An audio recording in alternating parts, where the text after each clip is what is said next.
அண்ணா வணக்கம். மேல ஒரு வேகனார் ஒண்ணு போட்டிருக்கு பாருங்கண்ணே. LXI TN 24 number. வண்டியோட மாடல் பார்த்தீங்கன்னா 2007ண்ணே. Single owner.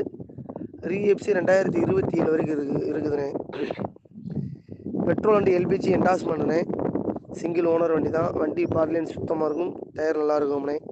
இந்த வண்டி பாட்டு கேட்குற விலை 150 கேட்குறாங்க. வியாபாரத்துக்கு அனுசரிச்சு கிடைக்கும். கரெக்டாக ரீசனபிளாக கேளுங்கண்ணே. 2007 single owner Wagon R LXI petrol and LPG என்டாஸ்மெண்ட்ண்ணே. பாட்டு கேட்குறது 150 கேட்குறாங்க. பேசிக்கலாம். தேவைப்பட்டா கூப்பிடணே. அண்ணா வணக்கம். மேலே ஒரு வேகனார் ஒன்று போட்டிருக்கு பாருங்கண்ணே. LXI TN 24 number. வண்டியோட மாடல் பார்த்தீங்கன்னா 2007ண்ணே. Single owner. ரீஎஃப்சி 2027 வரைக்கும் இருக்குதுண்ணே. பெட்ரோல் அண்டு எல்பிஜி என்டாஸ்மெண்ட்ண்ணே. சிங்கிள் ஓனர் வண்டி தான். வண்டி பார்ட்லைன் சுத்தமாக இருக்கும். டயர் நல்லா இருக்கும்ண்ணே. இந்த வண்டி பாட்டு கேட்குற விலை 150